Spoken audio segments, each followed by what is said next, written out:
qu'est-ce que le Covid a montré? D'abord, un modèle social déficient aux États-Unis, mais du côté européen, c'est un écosystème d'innovation qui n'est pas suffisant.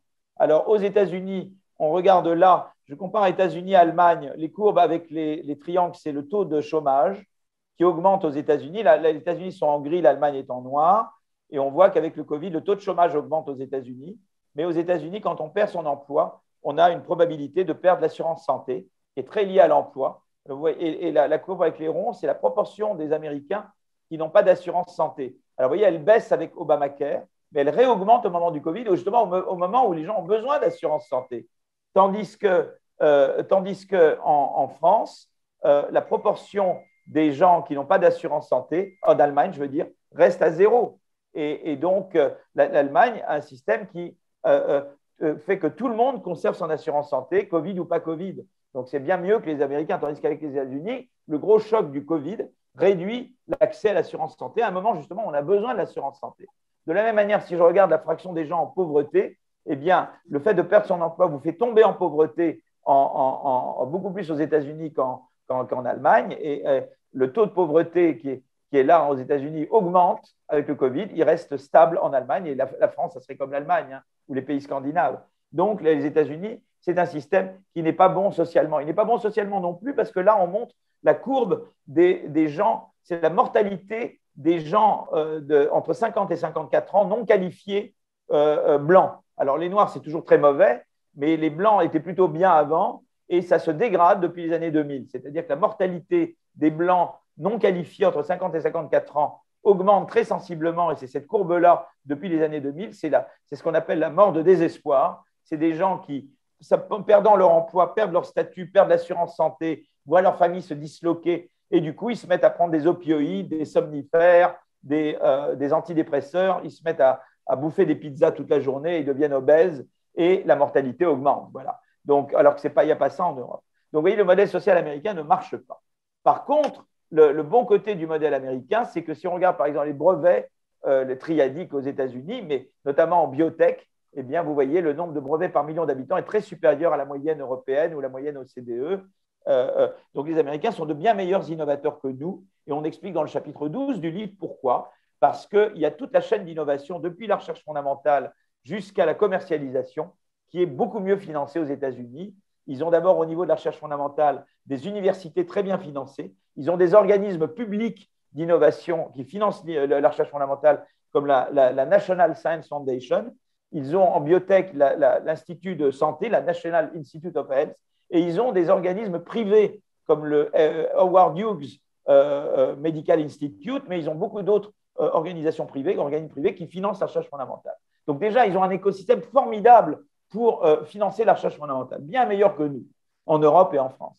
Mais également, ils ont ce qui permet de passer de l'innovation fondamentale aux applications, le capital risque très développé chez eux, les investisseurs institutionnels très développés, et ils ont la BARDA et la DARPA. Alors la DARPA, c'est la Defense Advanced Research Project Agency, c'est créé sous la guerre froide. C'est dans des domaines où il y a des missions qu'il faut accomplir. On doit mettre un homme dans l'espace dans les 2 ans. On doit gagner la bataille, la course aux armements contre l'Union soviétique. Et à ce moment-là, les recherches fondamentales ont été faites, mais il faut concrétiser sur des missions précises en 2 ans ces recherches fondamentales et les transformer en applications industrielles en 2 ans. Eh bien, là, ils ont créé un truc qui s'appelle la Defense Advanced Research Project Agency, la DARPA. L'argent vient des ministères. On nomme des chefs d'équipe. Les chefs d'équipe ont toute l'attitude pour solliciter des projets concurrents et des partenariats publics-privés. Et ça a permis de développer le GPS, l'Internet est venu de là, plein d'inventions, la navigation autonome, plein d'inventions aux États-Unis sont en fait un produit indirect de le laser, très cher à Béatrice.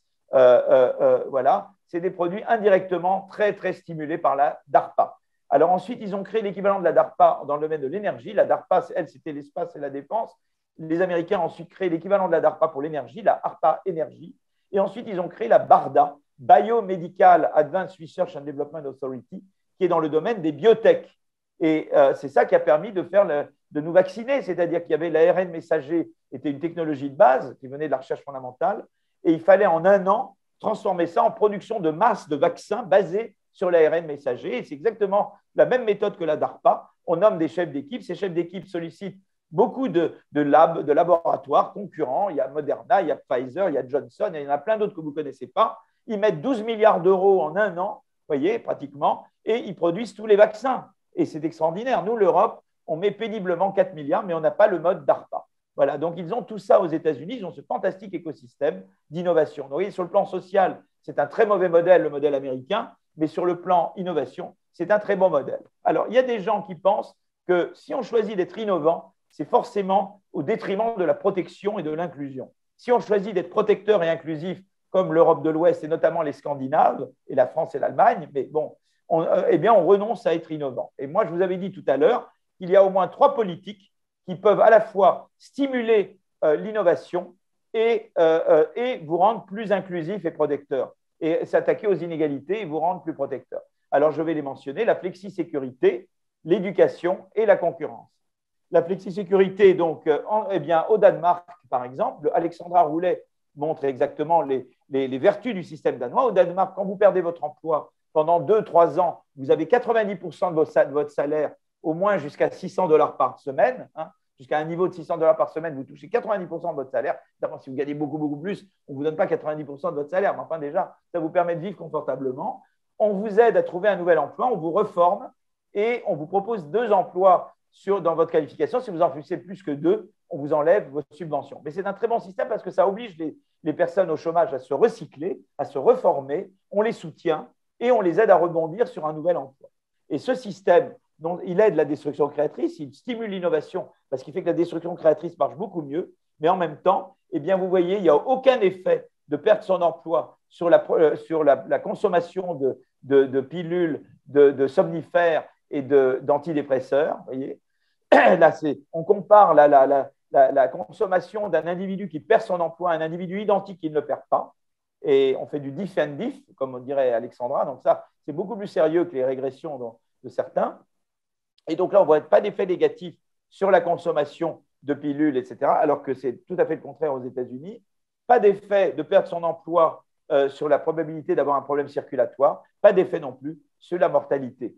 Donc, vous voyez que là, ils ont trouvé quelque chose qui à la fois stimule la destruction créatrice et en même temps augmente la protection et en fait l'inclusion, parce que tout le monde est réinclus dans le système innovant. Donc ça, c'est un premier levier, la flexisécurité. Il y en a un deuxième qui est l'éducation. Dans le chapitre 10, donc là, tout ce qui est flexisécurité, on le discute dans le chapitre 11 du livre. Dans le chapitre 10, on regarde le fait que, effectivement, l'innovation, j'avais dit tout à l'heure, crée de la mobilité sociale, mais tout le monde ne devient pas innovateur. Et là, on regarde le lien entre le revenu des parents et la probabilité d'être innovateur. Et vous voyez que le revenu des parents est en abscisse et la probabilité d'être innovateur est en ordonnée.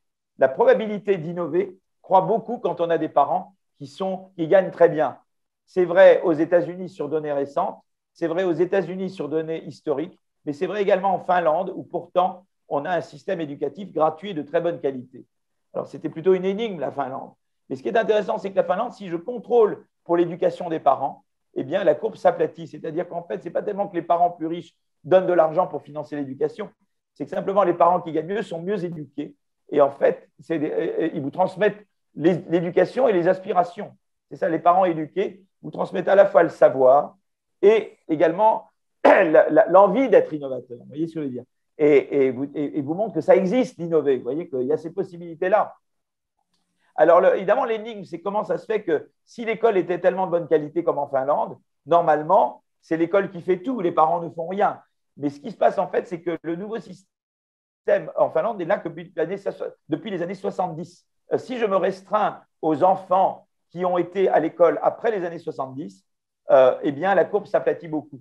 C'est les enfants qui étaient à l'école avant les années 70 où l'éducation des parents compte beaucoup et donc le revenu des parents. Vous voyez, c'est intéressant. Donc, en fait, si maintenant je mets en place un système éducatif à la finlandaise sur plusieurs générations, je vais aplatir cette courbe. Et ça veut dire quoi, ça? Ça veut dire qu'en fait, dans nos pays, il y a beaucoup d'Einstein perdus. Il y a beaucoup de gens qui pourraient être des Einstein, mais qui ne le sont pas parce qu'ils sont nés dans des familles où ils n'ont pas eu l'éducation qu'il fallait et ils ont eu des parents qui n'étaient pas capables de leur transmettre le savoir et les aspirations. Et si on fait un système à la finlandaise sur beaucoup de générations, donc il faut que ça dure plus longtemps que depuis les années 70, eh bien à ce moment-là, on va augmenter le nombre d'Einstein. Donc on va augmenter la capacité innovante du pays parce que beaucoup plus de gens peuvent innover, mais en même temps, on rend le système moins inégalitaire, bien évidemment, parce qu'il y a beaucoup plus de gens qui peuvent, on rend la croissance plus inclusive. Et donc, l'éducation est un grand levier qui à la fois vous rend plus innovant et plus inclusif. En France, on a un grand problème avec l'éducation. Moi, je n'aurais pas fait Parcoursup.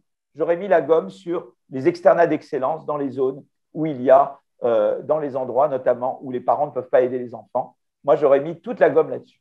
Si je l'avais été ministre de l'Éducation, je n'aurais pas fait Parcoursup. J'aurais fait les externats d'excellence. Je pense que ça aurait été beaucoup plus efficace et j'aurais vraiment rendu l'éducation beaucoup plus inclusive. Alors, j'espère que ça sera fait dans le prochain quinquennat. Voilà. Hein. Alors, le troisième levier de croissance inclusive, c'est la concurrence. Je vous ai dit tout à l'heure que la stagnation séculaire aux États-Unis était due au fait que les grandes GAFAM inhibaient l'entrée des entreprises, des autres entreprises innovantes. Eh bien, si vous arrivez à modifier la législation de concurrence aux États-Unis et de réduire le pouvoir des GAFAM et d'empêcher les fusions-acquisitions qui ne stimulent pas l'innovation et peut-être de casser certaines GAFAM, de les obliger à partager leurs données, etc., eh bien, vous allez stimuler l'arrivée de nouveaux entrants innovants. Ça va stimuler la croissance par l'innovation, mais en même temps, ça rend la croissance plus inclusive, puisque je vous ai dit tout à l'heure que l'innovation, notamment par les entrants, augmente la mobilité sociale. Donc, en faisant ça, à la fois, vous allez rendre l'économie plus innovante, mais en même temps, vous allez la rendre moins inégalitaire, puisque vous allez stimuler la mobilité sociale. Donc, vous voyez qu'on peut tout à fait stimuler la croissance par l'innovation et réduire les inégalités, rendre l'économie plus inclusive avec ces trois leviers, la flexi-sécurité, l'éducation et la concurrence. Voilà trois leviers qui vous permettent de faire les deux. Et finalement, je veux dire simplement que je reviens au pessimisme de Schumpeter. Schumpeter, il était pessimiste parce qu'il disait les premières entreprises innovantes vont devenir des conglomérats qui vont inhiber l'innovation future. Mais là, on commence à avoir une réponse. On dit, mais oui, mais là, l'État peut venir avec la politique de concurrence. On dit, voilà, je vais arriver avec ma politique de concurrence. Le problème, c'est que on a vu ça quand j'ai parlé de trappes, des trappes intermédiaires, c'est que les entreprises peuvent essayer d'acheter l'État, comme en Corée, ou comme au Japon, ou comme aux Argentines. Donc là, on peut vous dire, oui, mais on peut avoir la séparation des pouvoirs. Le pouvoir judiciaire contrôle le pouvoir exécutif. Oui, d'une certaine manière, oui. Mais vous savez, la Constitution est un contrat incomplet. La Colombie a la même Constitution que la France, mais ça n'a rien à voir. Je veux dire, si on est un dirigeant syndical en Colombie, on a une grande chance de se faire assassiner. Dieu soit loué. En France, ce n'est pas le cas. Pourquoi? Parce qu'en France, vous avez une histoire du mouvement ouvrier. Vous avez la société civile qui a joué un rôle très important pour justement faire en sorte que l'État puisse jouer son rôle de contrôler et de réguler cette contradiction entre le fait qu'il faut les rendre d'innovation et que les innovateurs d'hier peuvent utiliser leur rente pour empêcher de nouvelles innovations. L'État doit un rôle à jouer, mais c'est l'État contrôlé par la société civile. Parce qu'en fait, les constitutions, notamment la séparation des pouvoirs, c'est des contrats incomplets. Et la société civile joue un rôle crucial de façon à assurer la mise en œuvre du contrat constitutionnel. Voyez, donc ça, c'est très important. Et l'exemple qu'on donne dans le livre, ça, on discute de tout ça dans le chapitre 14 et 15 du livre, c'est que la guerre de sécession aux États-Unis a fait qu'on a aboli l'esclavage. Il y a eu le 15e amendement de la Constitution américaine qui a donné le droit de vote aux Noirs américains. Seulement, les États du Sud s'arrangeaient pour les empêcher de voter en faisant des tests de literacy, des tests de lecture et d'écriture. Et en fait, ils faisaient en sorte que ces tests, ils ne les réussissent jamais, ce qui fait que, évidemment, les Noirs américains, en fait, ne pouvaient jamais voter. Et donc, il a fallu attendre le mouvement des droits civiques dans les années 50-60 pour que finalement, en 1964, la Cour suprême américaine passe le Voting Act qui bannissait les tests de literacy et qui donc permettait effectivement aux Noirs américains de voter. Mais vous voyez qu'entre la loi et sa mise en œuvre, il a fallu la société civile et le mouvement des droits civiques pour donner un contenu réel à la disposition constitutionnelle. Mais vous voyez, ce triangle est crucial. Je l'avais déjà mentionné à propos de l'innovation verte. Il faut les entreprises qui innovent, il faut l'État à la possibilité de la taxe carbone, etc. Mais les consommateurs ont joué un rôle également très important. Vous voyez, ce triangle marché, État, société civile, c'est la bonne réponse au pessimisme de Schumpeter, c'est-à-dire que lui, je crois, avait sous-estimé la mesure dans laquelle l'État, contrôlé par la société civile, permet de conjurer différents écueils d'une économie de laisser-faire. Le premier écueil, c'est que les innovateurs d'hier bloquent les nouvelles innovations. Le deuxième écueil, c'est que les innovateurs vont dans la mauvaise direction. Donc, une série d'écueils. Il y a d'autres écueils aussi de faire en sorte que les innovateurs traitent correctement leurs employés, etc. C'est très important, ça aussi. Et ça, c'est à nouveau l'étape contrôlée par la société civile qui permet d'avoir une croissance plus humaine et plus verte, etc. Donc, vous voyez, donc c'est un peu le modèle de capitalisme. C'est vraiment ce triangle qui est au cœur. Voilà, je m'arrête là. Ça, c'est l'organisation du livre. Donc, le livre, chapitre 1, on contraste le paradigme schumpeterien au modèle de Solow et on montre un peu comment on mesure la destruction créatrice. Et on parle du plan du livre. Là, c'est l'énigme du décollage industriel. Pourquoi en Europe au 19e siècle et pas en Chine avant? Ça, c'est les vagues schumpeteriennes, notamment pourquoi les révolutions technologiques n'ont pas conduit à du chômage de masse. Ça, c'est la notion pour qu'est-ce que la concurrence? Pourquoi la concurrence est d'autant plus importante pour la croissance qu'on est une firme proche de la frontière technologique ou un pays proche de la frontière technologique? Toute la relation entre inégalité et innovation et croissance est analysée au chapitre 5. La stagnation séculaire au chapitre 6. Les trappes intermédiaires, Corée, Argentine, tout ça, le dilemme de la trappe intermédiaire au chapitre 7. On parle ici des changements structurels. On passe d'agriculture à industrie à service. L'innovation verte au chapitre 9. Là, c'est tout le truc des innovateurs et leurs parents et le revenu des parents des innovateurs. Donc, ça, c'est tout. Et le fait que l'innovation, c'est un processus qui démarre avec la recherche fondamentale et qui va ensuite vers la recherche appliquée. Tout ce qui est santé, bonheur, flexi-sécurité, c'est analysé au chapitre 11. Le financement, tout l'écosystème d'innovation est analysé au chapitre 12. Tout ce qui est mondialisation est fait au chapitre 13. En chapitre 14, on montre comment historiquement l'État est devenu investisseur, notamment dans l'éducation et l'innovation, etc. Et puis comment il est devenu assureur. J'assure contre les gros risques ou contre le risque de perdre son emploi. Ce n'est pas venu tout seul, c'est venu à cause de guerres, à cause de crises. Et donc, on explique historiquement comment l'État s'est mis à jouer ses rôles. Il ne les jouait pas au début. Il était purement régalien au début. Au début, c'était law and order, mais il n'y avait rien d'autre. Et puis ensuite, on parle de le triangle et l'importance du triangle. On l'explique dans le chapitre 15. Voilà. Et donc, voilà un peu le plan du livre. Donc, peut-être je m'arrête là et je prends vos questions. Je te poserai volontiers la question suivante. Est-ce que dans ce que tu viens d'évoquer, sur tout ce qui est mobilité sociale, éducation, etc., tu ne bascules pas, et c'est très intéressant, ça donne un autre regard, d'une économie de l'innovation à une sociologie de l'innovation? Oui, je pense que l'économie et la sociologie vont de pair, bien sûr. Je pense que la société est très importante. La société civile a un rôle très important à jouer, et donc les médias, le mouvement associatif, les syndicats, c'est très important. C'est très important. Donc, je crois qu'ils ont un… Et donc, oui, il y a absolument une sociologie de l'innovation. D'ailleurs, dans les programmes SES, on les a refaits. Je ne m'attribue pas le mérite à tout ça. D'abord, on était tout un groupe avec des économistes et des sociologues et des politologues. Et c'était Pierre-Michel Minguer était à mes côtés complètement. Nous étions complètement sur la même longueur d'onde. Donc, il y a à la fois une sociologie et une économie de l'innovation, absolument.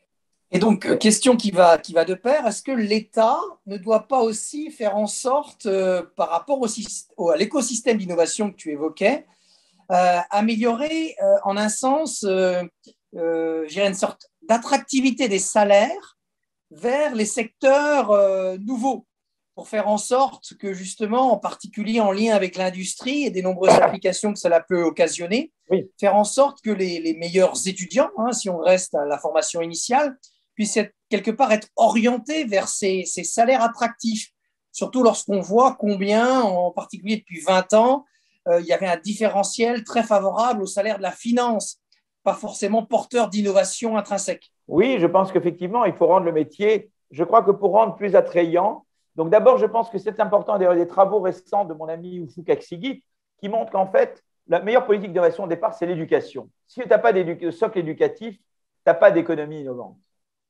C'est très important.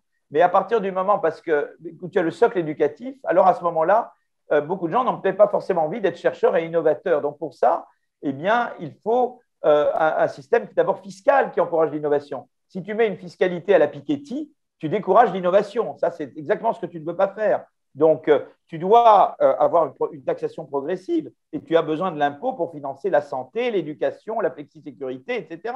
Mais tu ne veux pas une fiscalité confiscatoire qui décourage l'innovation. Donc, ça, c'est très important. La deuxième chose, c'est que tu dois avoir peut-être une politique industrielle qui aide les innovateurs. C'est-à-dire que, par exemple, les DARPA et les BARDA soutiennent les innovateurs. Tu vois, tu dois permettre aux entreprises innovantes de croître également. Donc, favoriser la mise en place d'un développement d'un capital risque ou d'un investissement institutionnel qui aide les entreprises innovantes à croître. Donc, il faut leur créer un environnement qui les favorise. Également, il faut réguler, mais trop de réglementation inhibe l'innovation. Par exemple, moi, j'ai regardé la réglementation à 50 employés et on montre avec John Van Drienen et Antonin Bergeau qu'elle décourage l'innovation des entreprises qui sont juste en dessous de 50 employés, qui du coup se disent « oui, je n'ai pas envie de grandir au-delà de ça parce que là, qu'est-ce qui va me tomber dessus ?» Donc, je pense que la manière dont on conçoit la fiscalité et les réglementations, je ne suis pas du tout pour une économie sauvage, doit être à la fois protectrice, mais en même temps incitative pour l'innovation. Donc, vous voyez, ça, c'était… Donc, il faut l'éducation au départ et ensuite un système d'encouragement à l'innovation qui soit un mélange intelligent de fiscalité et de réglementation intelligente. Et donc, voilà. Et ça, je crois que c'est très important. Parce que si on décourage l'innovation, on se tire une balle dans le pied. Non seulement on décourage la croissance, mais aussi on décourage un levier de mobilité sociale. Donc ça, il faut avoir ça à l'esprit quand on conçoit sa politique fiscale, sa politique de réglementation, etc. Et c'est ça que les gens qui ont gardé les inégalités ne regardent pas du tout. Alors, il y a au moins un internaute qui est assez pessimiste en la matière, puisqu'il te demande, est-il réellement possible de mettre en place la flexisécurité en France? Oui, bah écoutez, je ne dis pas qu'il faut copier le Danemark, mais je pense qu'un jour, il faudra… Alors nous, le problème qu'on a, c'est qu'au Danemark, ils ont suffisamment peu de chômeurs au départ, qu'ils ont un ratio, le pôle emploi chez eux marche très bien. C'est-à-dire qu'il y a suffisamment de gens pour encadrer les chômeurs. Quand vous avez un taux de chômage très élevé, on n'a pas les gens pour encadrer. Donc peut-être qu'il fallait l'assurance chômage que fait Macron maintenant pour réduire le nombre de chômeurs, pour arriver à un stade où peut-être plus tard, on pourra passer à une vraie sécurité. Et on peut la faire au niveau régional, par exemple. Vous voyez, pour le moment, c'est vrai que quand on a trop de chômeurs par rapport au nombre de gens qui peuvent les encadrer, on ne peut pas avoir vraiment le système danois complètement, quoi. Donc, on est obligé au début d'être un peu plus dur avec les gens qui sont au chômage pour insister davantage à retourner à l'emploi. Mais je pense qu'à partir du moment où on aura fait baisser le chômage et qu'on aura formé des gens qui peuvent encadrer les chômeurs, en leur donnant des carrières également attrayantes et en les formant bien, on peut converger vers un système qui se rapproche davantage de la flexi-sécurité. Mais ça prendra du temps. On ne peut pas y aller en un coup de cuir à peau. On ne peut pas faire comme ça et dire hop, allez hop, en un jour, on met en place le système danois. On a trop de chômeurs par rapport aux gens qui sont formés pour les encadrer. Donc, on peut y aller petit à petit, quoi. Alors, une autre question, peut-être pour essayer de défricher un champ de recherche avant l'heure. Est-ce qu'on ne pourrait pas parler de sciences politiques de l'innovation? Vu tout ce que tu peux dire sur les régimes politiques, le rôle de l'État, de la société civile, des syndicats, etc., est-ce que tu ne penses pas que les recherches sont encore trop pauvres en la matière pour essayer d'envisager un certain nombre de résultats qui pourraient constituer une sorte de terreau empirique permettant aux législateurs d'aller plus loin? Mais vous avez fait raison, puisque comme il y a au cœur de la croissance par l'innovation, il y a la contradiction que j'ai besoin de donner des rentes aux innovateurs, mais en même temps, ils risquent d'utiliser ces rentes pour empêcher de nouvelles innovations. C'est au cœur, il y a toute une économie politique de l'innovation. C'est-à-dire comment je peux avoir un système qui gère cette contradiction-là. Et la démocratie est très cruciale là-dedans. L'absence de démocratie fait que ça devient très difficile à gérer, cette contradiction. Donc, l'économie politique joue un rôle très important. Là, les travaux d'Acemoglu et de ses co-auteurs ont été dans cette direction. Le Why Nations Fail, pourquoi de Acemoglu Robinson, c'est exactement, il distingue entre les pays qu'il appelle extractifs, qui ne sont pas capables de générer de la destruction créatrice, et les pays inclusifs, qui gèrent mieux la destruction créatrice, et le rôle que la démocratie joue là-dedans. Donc, il commence à y avoir des travaux qui, effectivement, et on montre effectivement que plus on est une économie qui repose sur l'innovation à la frontière, plus la démocratie devient un levier important de croissance.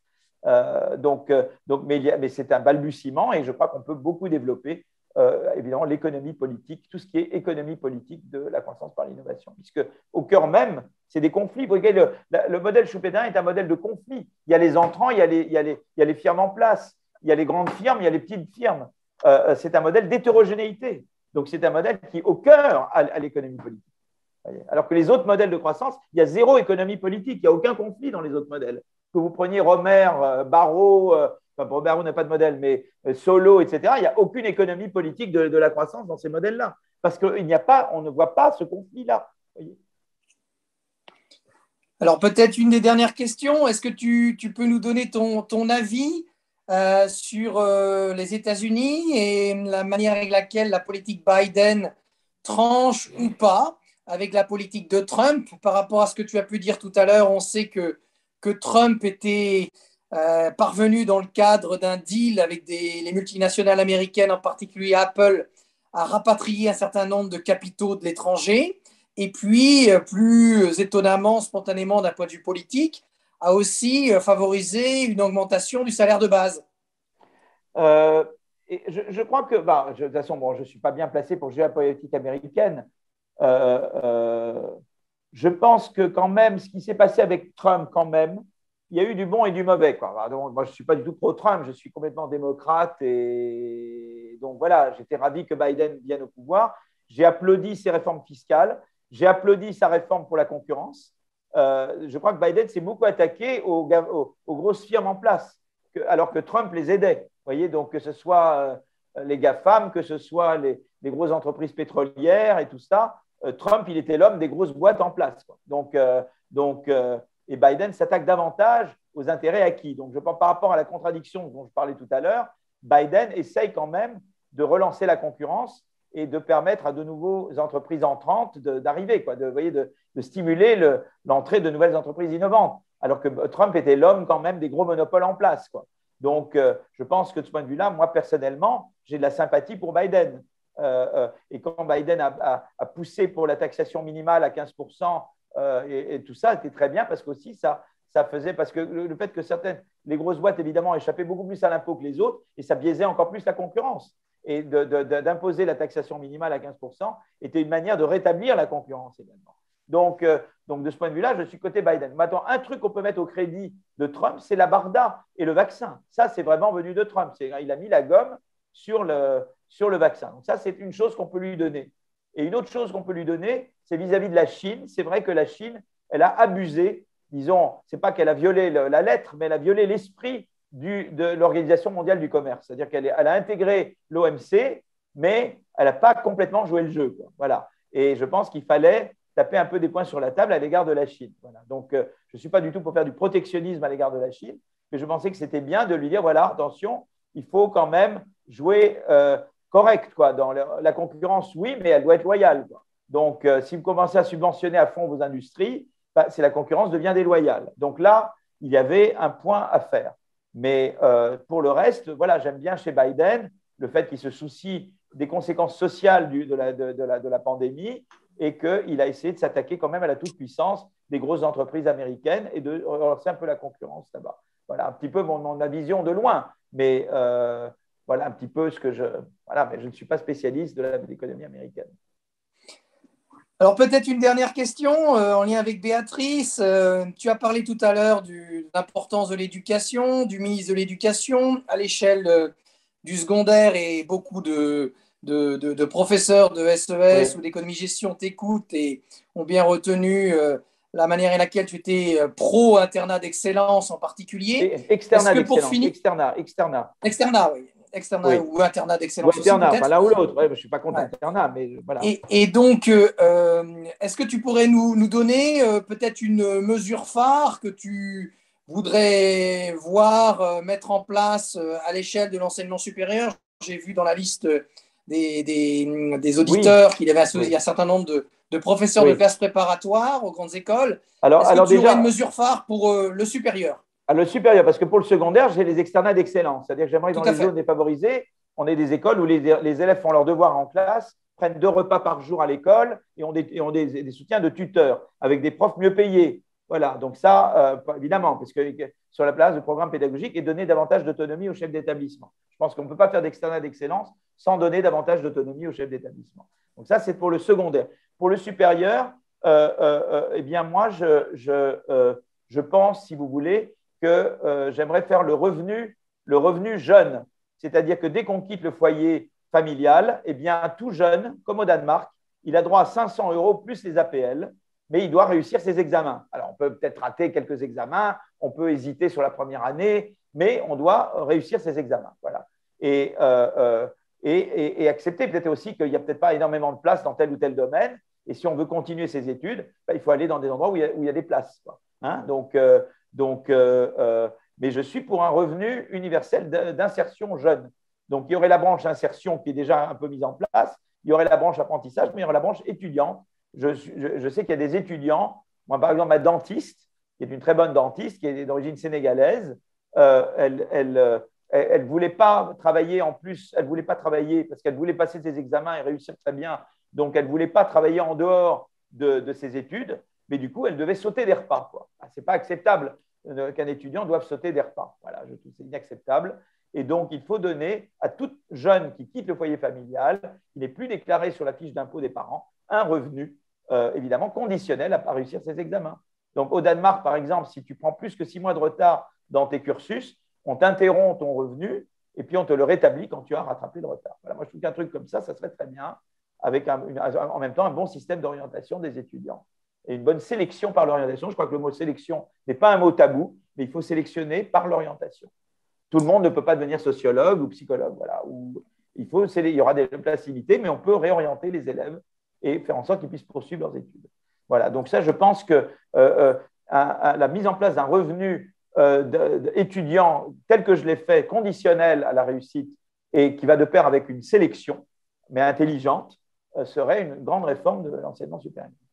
Et par rapport à tes collègues récemment Nobel pour leurs travaux sur le processus d'appariement, qu'est-ce que tu pourrais mettre en place ou favoriserais pour justement que les filières stratégiques puissent être remplies à coup sûr? Je pense en particulier à certaines écoles d'ingénieurs ou certains secteurs en croissance. C'est-à-dire que je ferai plus de places dans certains secteurs que dans d'autres. Voilà, je limiterai les places dans certains endroits et je l'augmenterai ailleurs. Donc, tu veux continuer tes études, tu dois aller là où il y a de la place. Voilà. Quelle que soit la géographie? J'adapterai à la géographie. Voilà, il faut le faire. Tout est après. Il faut voir comme voilà. Après, il faut tout mettre. Il y a la mise en œuvre. Voilà, il faut rendre la chose pratique. Donc ça, je ne vais pas commencer à parler d'un truc que je ne domine pas. Mais je pense qu'on peut, d'une manière générale, avec ce revenu étudiant, vraiment mettre en place une sélection par l'orientation intelligente.